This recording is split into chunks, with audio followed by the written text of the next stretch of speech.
কুড়িগ্রামের কৃতি সন্তান অ্যাডভোকেট রুহুল কবির রিজভী আহমেদ বিএনপির ভারপ্রাপ্ত মহাসচিবের দায়িত্ব পাওয়ায় জেলা জুড়ে আনন্দ উদযাপন করছেন নেতাকর্মী সহ সাধারণ মানুষ। গত রাতে নতুন দায়িত্ব পাওয়ার খবর ছড়িয়ে পড়ার পর থেকেই বিভিন্ন এলাকায় মিষ্টি বিতরণ করেন দলটির নেতাকর্মীরা। শুক্রবার জুমার নামাজ শেষে কুড়িগ্রাম কেন্দ্রীয় বাসস্ট্যান্ড জামে মসজিদে রিজভীর সফলতা, সুস্বাস্থ্য ও দীর্ঘায়ু কামনায় অনুষ্ঠিত হয় বিশেষ দোয়া। এতে বিএনপি ও অঙ্গ সহযোগী সংগঠনের নেতাকর্মী সহ বিভিন্ন শ্রেণী পেশার মানুষ অংশ নেন। এছাড়াও বিকেলে শহরে আনন্দ মিছিলের আয়োজন করে জেলা বিএনপি। অত্যন্ত আনন্দিত এবং কুড়িগ্রামের উত্তরবঙ্গ থেকে এই প্রথম বৃহৎ একটা দলের রাজনৈতিক দলের মহাসচিব হিসাবে দায়িত্ব পেয়েছি। আমরা কুড়িগ্রামবাসী খুবই উৎফুল্ল এবং উৎসাহিত। আমরা সকলেই খুশি। আমরা আশা করি ইনশাআল্লাহ ওনার হাত ধরে আমাদের কুড়িগ্রামের সার্বিক উন্নয়ন হবে। আমরা এই আশাবাদ ব্যক্ত করতেছি। সাধারণ কৃষক, শ্রমিক, রিক্সা শ্রমিক সকলেই একযোগে উল্লাসে তারা গতকাল রাতেও বিভিন্ন দোকান ব্যবসায়ী রাস্তাঘাটে মিষ্টি বিতরণ করেছে। অ্যাডভোকেট রুহুল কবির রিজভী আহমেদ বিএনপির ভারপ্রাপ্ত মহাসচিবের দায়িত্ব পায় কুড়িগ্রাম জেলা জুড়ে আনন্দ উদযাপন করছেন নেতাকর্মী সহ সাধারণ মানুষরা। আর এই নিয়ে আরও জানাতে কুড়িগ্রাম থেকে এবারে যুক্ত হচ্ছেন রাশেদুল ইসলাম। রাশেদ, জেলা জুড়ে কেমন আনন্দ উচ্ছ্বাস দেখছেন নেতাকর্মীদের, একটু জানান আমাদের। নগদ নিয়ে এলো হার না মানা হার অফার। সর্বনিম্ন 10,000 টাকা রেমিটেন্স নগদে পাঠালে থাকছে স্বর্ণের হার জেতার সুযোগ।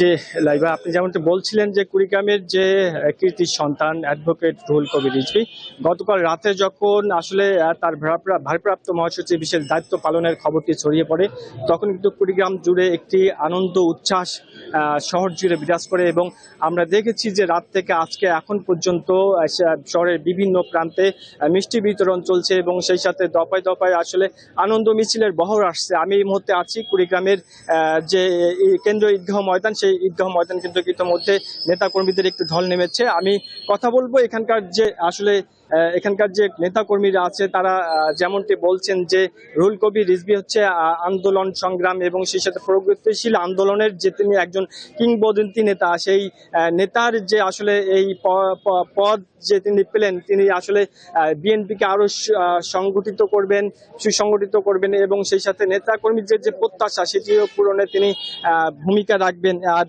কুড়িগ্রামের উন্নয়নেও ভূমিকা রাখবেন, এমনটি এখানকার নেতাকর্মীরা বলতেছেন। আমি এই মুহূর্তে কথা বলবো এখানকার জেলা বিএনপির আহ্বায়ক কমিটির যুগ্ম আহ্বায়ক আছেন শফিকুল ইসলাম বেবু। অধ্যাপক শফিকুল ইসলাম বেবুর কাছে জানতে চাবো যে আপনাদের প্রত্যাশা কি রুহুল কবির রিজভীর প্রতি? ধন্যবাদ। আসলে রিজভী আহমেদ একদিনে সৃষ্টি হয়নি, এটি ত্যাগের প্রতিদান বলতে পারেন। গতকাল যে ভারপ্রাপ্ত মহাসচিব হয়েছেন, আপনি এও জানেন 1984 সালে সেই তৎকালীন স্বৈরাচার এরশাদ সরকার তাকে তার পেটোয়া বাহিনী বলেন, পুলিশ দিয়ে বলেন বা বিডিআর সেই সময় গুলিবিদ্ধ করেছিল। আপনারা জানেন ধানক্ষেতে সে পড়েছিল এবং সে ছাত্র দলের সভাপতি ছিল ভারপ্রাপ্ত এবং পূর্ণাঙ্গ সভাপতিও ছিল। এবং 1/11-এর সময় যখন মানুষ জানতো এই বিএনপি আর কখনোই আর ফিরবে না, এই বিএনপি কখনোই আর রাষ্ট্রক্ষমতায় আসবে না, তখন বেগম খালেদা জিয়ার এবং রিজভী আহমেদ সহ কয়েকজন সারা বাংলাদেশে সেই মোবাইলের মাধ্যমে যেভাবে সংগঠিত করেছিলেন সেই রিজভী আহমেদ আজকে 17 বছর সে 218টি মামলা তার মাথায় ঝুলছিল এবং আপনি এও জানেন 18 বছর জেল খেটেছে। এবং স্বৈরাচার সরকার যদি পতন না হতো, ফ্যাসিস্ট হাসিনা সরকার যদি পতন না হতো, তা রিজভী আহমেদের লাশ তাহলে ওই জেলখানা থেকে বের করতে হতো। এবং আমি মনে করি আজকে মাননীয় প্রধানমন্ত্রী এবং দলের যে চেয়ারম্যান উনি যে সিদ্ধান্ত, তাতে আমরা আশাবোধ করতেছি যে আমরা যারা মাঠে পরীক্ষিত নেতৃত্ব দিচ্ছি আমরা আশা করছি এই কারণে যে উনি যেহেতু আজকে ত্যাগের বিনিময়ে এত বড় একটা পদ পেয়েছেন, বাংলাদেশ জাতীয়তাবাদী দলের চেয়ারম্যান, পরে কিন্তু মহাসচিবের ভারপ্রাপ্ত মহাসচিবের পদটি আমরা। তো ধন্যবাদ। আপনাদের প্রত্যাশা কি সংক্ষিপ্ত ভাবে একটু বলবেন? আমাদের প্রত্যাশা হলো যেহেতু রিজভী আহমেদের কৈশোর এখানেই কেটেছে, উনি গভর্নমেন্ট স্কুলের ছাত্র ছিলেন, আমিও সেই স্কুলের ছাত্র এবং তার বাবা এখানেই কবর আছে, তার দাদা কমরুদ্দিন পণ্ডিত। আসলে এখানকার নেতাকর্মীরা তাদের প্রত্যাশার কথা জানছিলেন।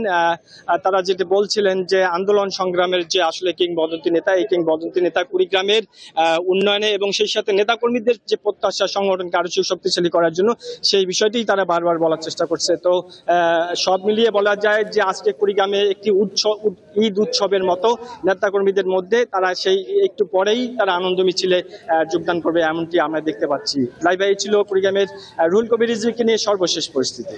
রাশেদ, ধন্যবাদ আপনাকে। কুড়িগ্রাম থেকে যুক্ত ছিলেন সহকর্মী রাশিদুল ইসলাম রাশেদ।